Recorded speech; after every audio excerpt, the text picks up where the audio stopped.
সময়ের সাথে সাথে আর পরিস্থিতির চাপে মানুষকে বদলাতেই হয়। তো যাই হোক, কেমন আছো বলো সবাই? আশা করছি সবাই ভালো আছো। আজকের ভিডিওটা এখান থেকেই শুরু করছি। প্রত্যেক দিনের মতো সেদিন বিকেলবেলায় বাড়ির সমস্ত কাজ বাজ সেরে বাইরে একটু বসেছিলাম। বাইরে বসে থাকার একটাই কারণ হলো আমার মেয়ে, কারণ আমার ছোট্ট মেয়েটা ধীরে ধীরে বড় হয়ে যাচ্ছে আর সে আর বাড়িতে খেলা করবে না, এখন বাড়ির বাইরে এসে খেলা করবে। আর তার হাত ধরে আমাকেও বাড়ির বাইরে আসতে হবে।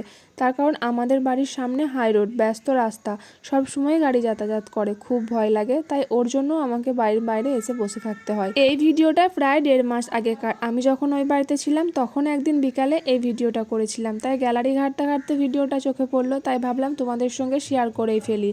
এদিকে একটা ফুচকাওয়ালা কাকু এসেছিল আর আমার শাশুড়ি তার কাছেই আমাদেরকে ফুচকা কিনে দিচ্ছিল।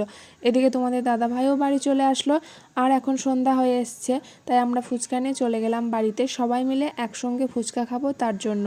তো যাই হোক, ভিডিওটা এখানেই শেষ করছি। সবাই ভালো থাকবে, দেখা হবে নেক্সট কোনো ভিডিওতে।